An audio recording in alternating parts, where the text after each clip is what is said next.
pin. All right, good morning. Welcome to Inside the Huddle. Steve, Happy New Year. Happy New Year, Sean. Good to see you. Great to see you. Good to see you too. What have we got going on here? Are you trying to copy me? I want to be more like you. Yeah, looks good. I like that scruff. I'm always looking for ways to improve my life. And, you know, what do we say? It's already out there. Just copy. Yeah, there you go. Yeah, success leaves clues. So today we have a basic topic, but a very topical one. And it's interesting, just before we started the session, you were saying 2021 was probably the most lucrative year in real estate in the history of real estate. I think so. I say that because you and I have just completed an exercise that was reviewing our agents' production so that we can report that to the board so our great agents can be acknowledged. And I don't know that I've ever had to look at a list so deep, right? Where so many people were on that list. And so it just, got me to thinking with all of the challenges that we've been faced with these past 2+ years now, I don't know that I've ever seen a year like that, that was so lucrative. I know I haven't. And like you said, we get to sign the various CDs and when things keep coming across my desk, agents are having an amazing year. And yet one thing I noticed, it's not so much here at Compass. I think it's a bias. This is probably the best year most of our agents here have ever had. But I have a number of agents that I get to talk to outside of Compass that I want to characterize them as, how would I put this positively, not as productive as Compass agents are yet in their life. Is that a positive way of putting it? Sure. Some of them had terrible years. There was almost no in between in 2021. Great years, and they weren't prepared, didn't have their basic fundamentals in place, and 2021 took them off the rails. While at the same time, we're surrounded by agents who are having record years. It was a great contrast in what matters. And what skills kind of pulled some of those top performers forward. That's what I'd like to even for a second to kind of scratch the surface on that topic, because I do think it's important to share with the group just as how technology is infected. And I say infected, I don't mean it in a positive way. Like, some of it is good. I think a lot of it is bad. But it's infected what draws our attention. And yet I think one of the things I've observed in the people that were on that list that was so deep is many of them are still working at a very high level in the basic areas of like mastering the phone, like using that technique. How do I describe myself with emotion and communicate effectively when I don't have a live audience, to get people to do things for themselves that if I were one-on-one, I would be able to demonstrate much more easily empathy. The tonality in my voice comes across better when people can read my body language. But when I look at every one of the top agents in like the top, let's say 5%, all of them, I mean, it sounds crazy, but how do I know? Because all of them have great phone skills. Right. They're great. They're effective communicators, whether you're in front of them or they have to talk through a cloth. I think, and what I'm hearing, if I'm hearing you correctly, when you said technology has kind of infected us, a lot of us have allowed technology to come in and take over the communication. And in the end, it's still one-on-one. It's still the ability to communicate. And talking on a phone, like you said, for instance, is a skill set. It's not like talking in face-to-face. You have to change a number of things. What it makes me think of is, this pleases you, I know, and it pleases me. Everything going on has forced old school to come back into play. It's the old school stuff that's working right now. Yeah, because when I say technology has infected us, it's a distraction too. If you are, and by the way, I'm gonna sound like I'm talking out of both sides of my mouth with this next statement, but these same folks that have been utilizing some of those fundamentals have also leveraged technology to its highest and best use. But they also know that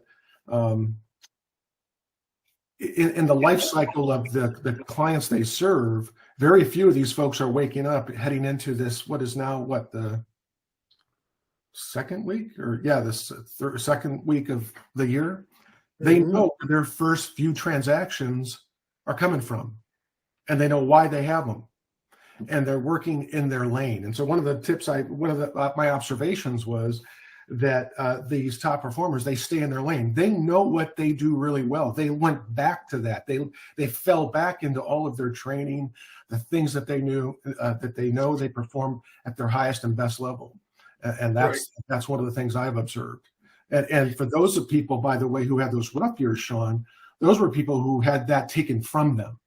So some folks were really great one-on-one, doing those open houses, maybe door knocking or doing their lead gen that way, but that was taken from them. It's been taken from them. But they're struggling not because their skills have diminished, it's because there has been an element to their business that's been taken from them without, there's nothing to do about it. But there is something they can do. But there is one thing, the versatility, the foundation. Right. We can't be good at one thing because it happens. In this case, like you said, it was literally taken from them. Right. But the industry is changing all the time. The fundamentals, though, never change. And I know you talk about this right now on your Fridays, and I'm talking about it with my agents. This is the time of year to make sure that the fundamentals are in place. I think, and I don't really think this is going to be a big surprise to anyone, that 2022 is going to be bigger than 2021. That's fantastic news if you're prepared. But the single biggest oversight we can make is not having our fundamentals in place so that we can scale. More businesses go out of business because they grow too quickly and can't keep up than because there's not enough business. And that's true of us. We have to have the systems in place. And by systems, I'm screaming at the top of my lungs, CRM. Yeah. That you can scale and build and move with whatever's happening outside of us. Totally agree. Yeah, you have to know who's in the top. Everyone's business, everyone on this call, every top producer, I look at their business as a funnel, right? That top level, middle level, bottom level. Bottom level is business that's happening right now. Middle level is transitioning business, right? They're either moving away from you because they've decided to hold off, or they've decided to come down and be more active in 2022. And then you've got that top level, which are all the people you're just trying to feed in to generate your business. All of that is effectively managed with the CRM, that when you wake up and you don't have to guess who you need to talk to, it is telling you, these are the folks you need to contact today. So being totally proactive and building your business in 2022 so you can get those listings is, to me, what this is going to be all about in 2022. It is going to be a year of listings like never before, because I'm not so sure that open houses may be taken away from us at some point if this keeps on the way it is. So anyway, there is no consistency, right? The only permanent thing is change. Change itself is permanent. Yeah. So we have to roll with it. But I would say you're talking about the icing. We have this amazing system. Yes, that actually tells us, hey, stay in touch with these people. I want to go back to the basic. Yeah. That CRM is selling. It's putting you in front of people 24/7, 365. It's all about recognition. People have to know who you are. And if we're doing it right, they're getting, the word is touched. I don't want anybody uncomfortable, but our sphere is getting touched 40 to 50 times a year. That's the ideal without being annoying. So that's the trick. But if you're not sure what your system should look like, get with Steve, get with me, get with your sales manager. It's broken out so that it goes out through different channels, goes different ways, has different messages, but you always have that top of mind. It's so important. Well, I think it's fair. If you can find yourself fixated on that tool this year, your success will be inevitable. Like if you're fixated on making that work, and again, of course, we have our own, but I don't care what you're using for the sake of this call. Of course, we have a great CRM, but if you have to have a content database manager to effectively grow and run a business today. You can't be everywhere at once, and you need something. This is where technology is your best friend, You need somebody putting guardrails up for you to say, this is what's important for you today, both in who you need to talk to. This is what's important for you today in terms of execution. It's what you must do, not what you hope you can get to. This is what you must do. And that's something I observed, quite frankly, with the top performers last year. They are fixated on their goals. They're fixated on them. I can remember, and again, I remember having a conversation with one of my top agents at this very time last year, where the individual said, I am going to hit this number in sales. That's my goal. And the person actually exceeded that by more than double. But every time I spoke with this person and checked in with this person, they knew exactly what their numbers were. Like, they knew exactly how many homes they've sold. They knew what their dollar volume was. There was never a conversation about GCI. It was about sales volume and units. And they were every time we spoke, they knew that number. So but they knew the numbers of their business. Yeah. So anyway, this is, again, part of the blocking and tackling of our business, but it's what we've observed in 2020. These are the fundamentals that people are, that they fall into in a day and age where technology wants to pull us away to do what looks to be like funner things. Right. Well, you know what they are? They're less risky. Yeah. Listen, every single day you need to hear no. That's the whole point. We have to hear no, or we're not asking people and we're not asking. I get this so much with the agents I'm coaching. I don't want to call this group of people, or I don't want to call that group of people. I don't want to be salesy, or I don't want to interrupt them, or that's because they're thinking somehow that they're selling something. I look in the background, it's all virtual, and I don't see any homes on the shelves behind you. You're not selling anything. You are a problem solver. You're checking in with people to see if they have any problems upcoming in their life, like family growing, family getting smaller, job changing, dreams changing, the Ford acronym, right? What's going on in their life that's leading to an issue that you're going to be able to help them with? I would love to have a doctor. Can you imagine the old days, a doctor checking in with you 3-4 times a year? Hey, is everybody doing good? Anybody hurting? Anybody need anything? That would be great. I would love to hear from that doctor. No, we're all happy and we're all healthy. Fantastic. Great. Let me know if anything changes. Yeah. That's all we're doing. Yeah. And the level of care and concern that we demonstrate in terms of establishing and building upon the relationship you already have with someone, and not take it for granted, to show that. But this all goes back to the CRM, because no matter what, whether you're doing open houses, whether you're doing door knocking or social media, high tech, low tech, it's all being funneled somewhere. Right. That's the point. That system, if you do nothing else in the beginning of this year, make sure that system is absolutely dialed in and operating so that you can scale into what is going to be an amazingly productive year. Agreed. I saw something else I wanted to bring up while we were talking about fundamentals, and it's not so much a technology as a mindset. I had an agent in, I think it was Oklahoma, relatively new. And he was calling for sell by owners, and he had one say, come on out. And the average price out there is, I don't know, maybe $400,000. And this was like a $1.2 million for sell by owner. And he said, Sean, I went out there and I met with the guy. I showed him what I could do. I talked about his home. He did all the things you should do. And the guy had work going on, and he would keep stopping him. Hold on, I got to go talk to this gardener. I got to talk to the contractor. No problem. He would stay. He was there for 2 hours, going back and forth patiently. Another agent showed up who had called the seller before and said, hey, I might have a buyer. Can I come by? Which was a FSBO ploy, right? It's a script, not one I'm particularly fond of. I don't think we should ever lie. But that's what she did. He stayed. Still, he stayed. She's talking to him about the home. He's saying, well, do you have a buyer? Well, I'm not sure yet. I have to look some more. It's now 3 hours in. And this agent who had kind of misled her way in said, well, I think I might have one. I have to go back and look. And the guy turned to her and said, not a problem. If you do have one, call my agent. He's sitting right there. And the deal was done. And I think a lot of that was persistence. He was patient. This is such a wonderful business, but it doesn't happen all the time like that. You just have to be patient and let your efforts grow and combine together. when I go back to my early years in the business, and when I say earlier, I'm talking my first year, and those have been at Coach's Corner for me tell some of the story, but the drought that I encountered after about 4 months into the business up to about 8 months was pretty tough to endure, because I got off to a pretty quick start.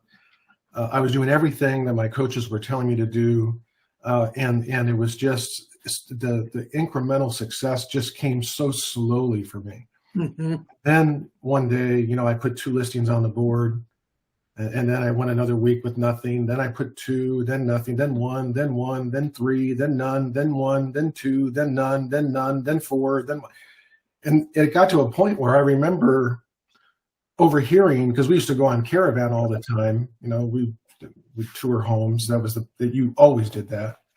I don't do much of that anymore. We go to pitch sessions, but back then you would hop in a car and in a car full of agents. And I remember being told that there was a group of agents that thought that Chuck, my broker at the time, was feeding me leads.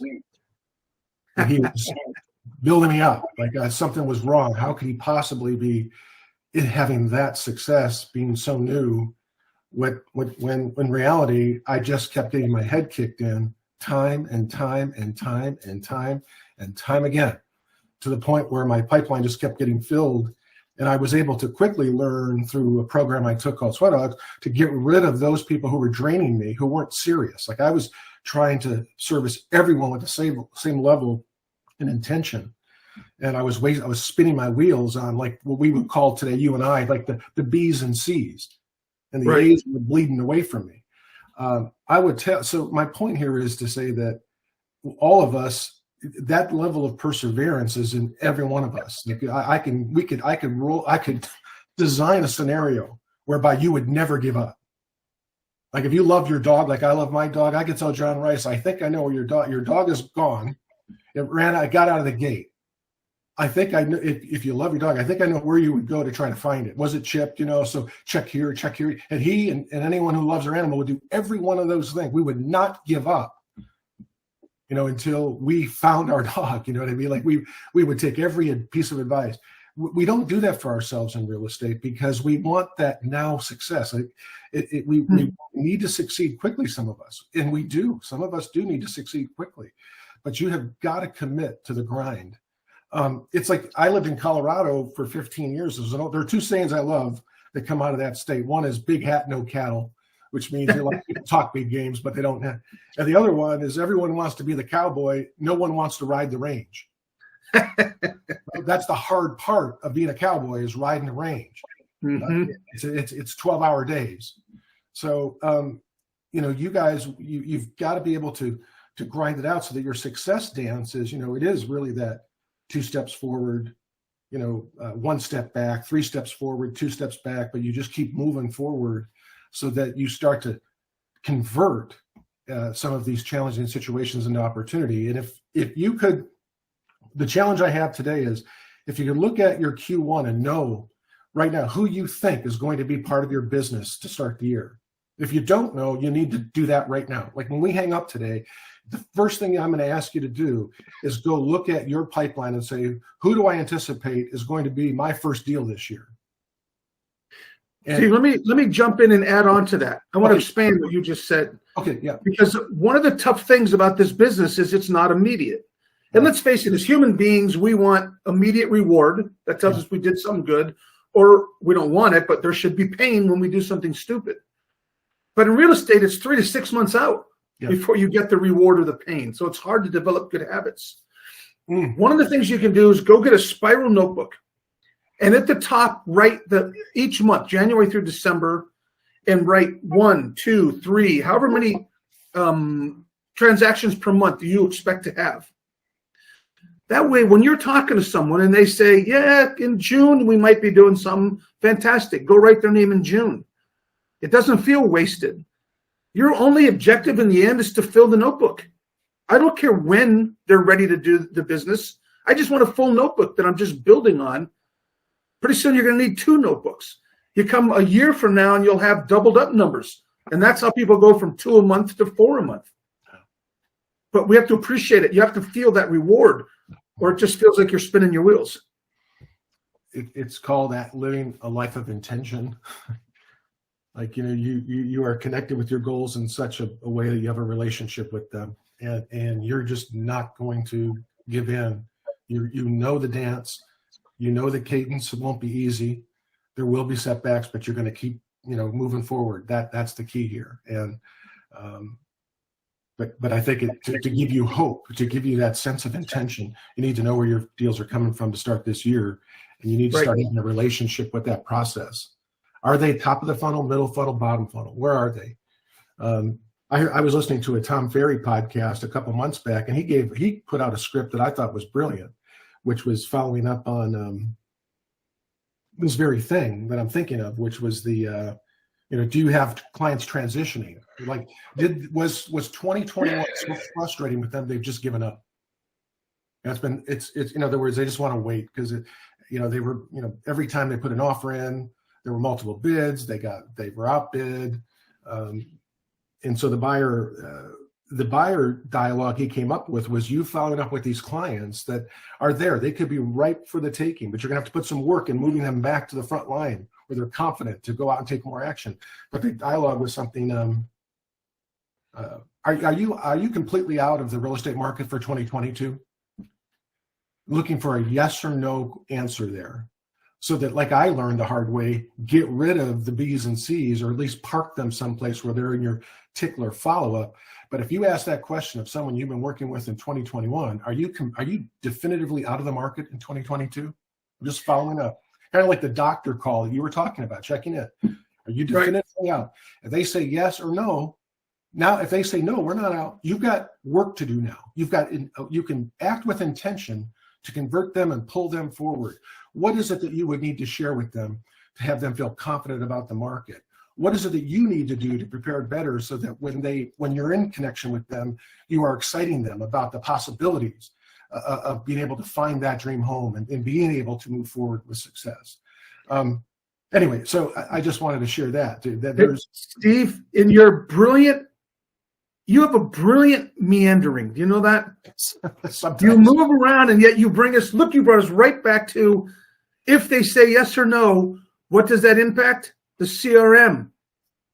If they say no, I'm absolutely out, they go back into the CRM for long-term follow-up. If they say yes, they go into a short-term campaign. Mm-hmm. And this was, at least for me, this was the main point of today's call. Don't get fancy.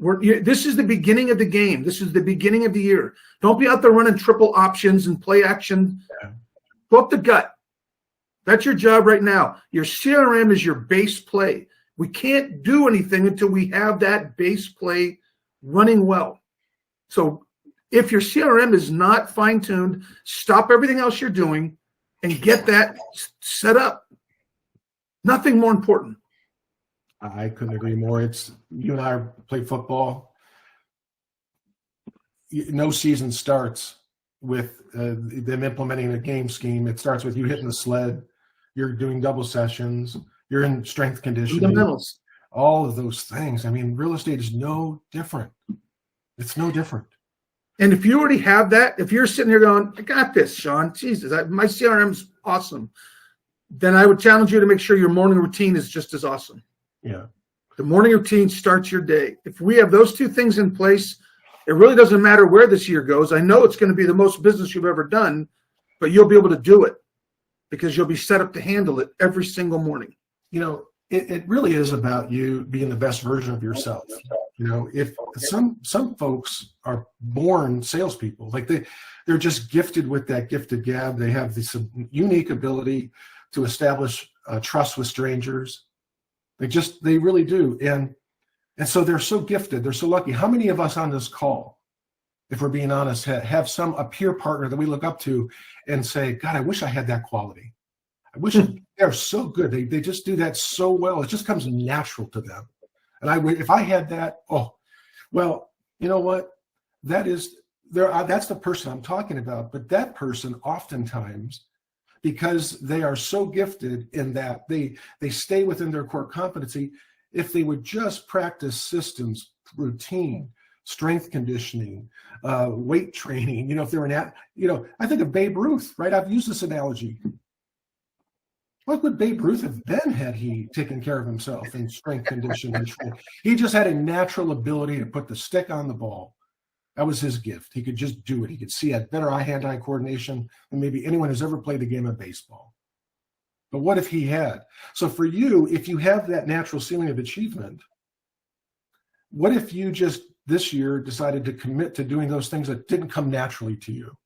Like if CRM doesn't come and by the way, CRM or any of these database mine prospecting techniques, or mining for gold, whatever, mining for leads, none of that comes natural. It's not even, who teaches this stuff?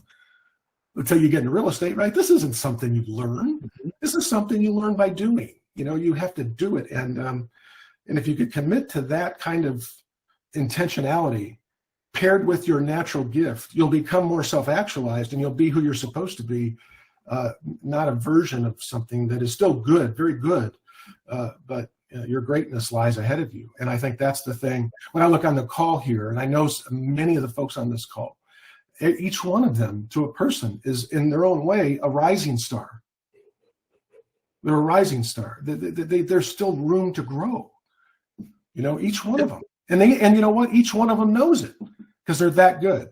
And so that's why they're on this call this morning, because being learning based is a key fundamental of their life process.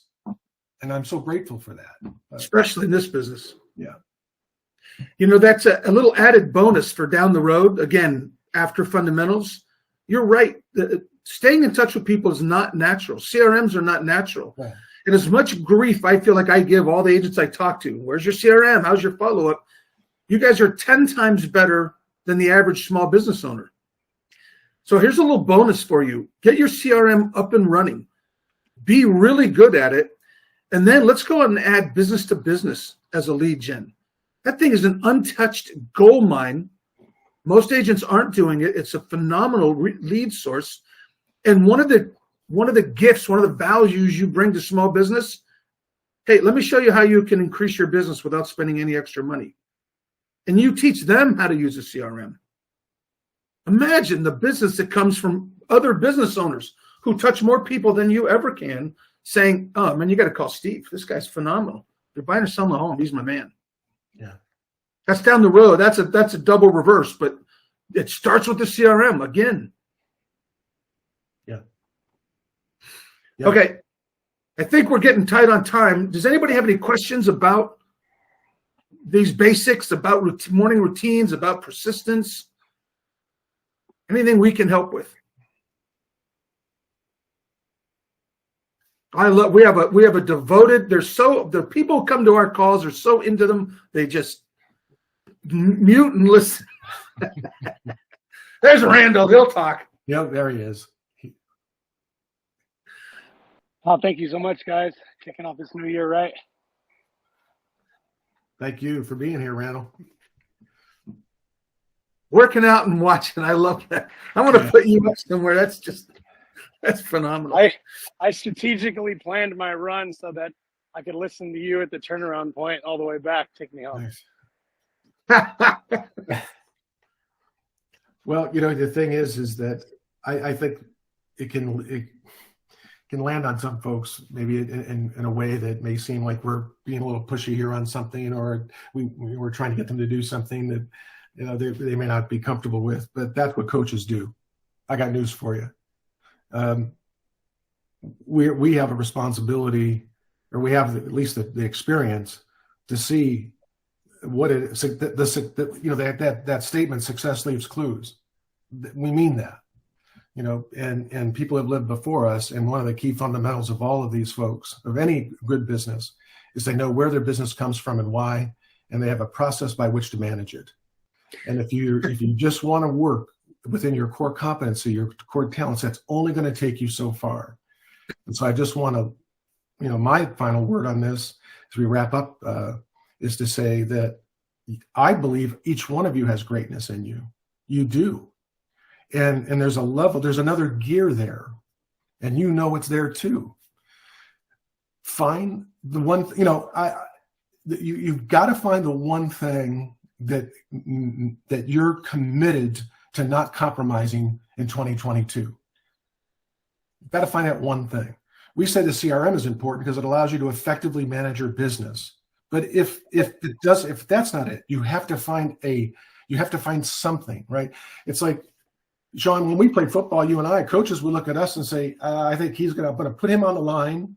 That guy's looks like he's tall and lanky and fast. We'll make him wide receiver. That guy looks like a quarterback. That guy looks like a running, right? Like each one of them had a role to play. Right. You're being assessed.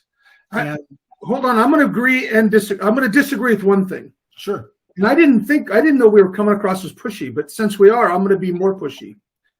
There you go. The CRM is not optional. Yeah. There's a lot of options in real estate. There's 100 different ways to do real estate. This is not optional. Because no matter what else you're doing, you need the CRM. So I'm going to say to you, this is not, that's where I disagree. This is not a thing, and you can find something else. I'm going to be very pushy, coach. If you're not doing that, you're going to have fundamental issues with your business for as long as you're in the business. Yeah, I think what I was trying to just to clear up any confusion was I was just trying to find if there's something that you do well in your business, whether it's the open houses, whether it's the door knocking, the for sale by owner. Like if I was a coach and I could put you in position so that you'd always make that shot because that's what you love most. Like if I were running a football team, say, what position do you want to play? I want to do that. Why? Because I'm going to try to do everything as a coach to put you in position to succeed at that position. And that's what we're trying to do today is that we're saying, okay, here's one domino. But once you get past that, find the one thing that you can then effectively execute through that tool that you love to do so that you can have more of it. Yeah, absolutely. But try to find one that suits you. Yeah. It's really hard to take the smallest kid on the team and says, I want to be the right tackle. Yeah, no. Okay, we can give you a run there, but maybe we should talk about something else too. Yeah. That's what I'm trying. All right, I'm going to turn off the recording and see if anybody has any questions for us. Okay, good.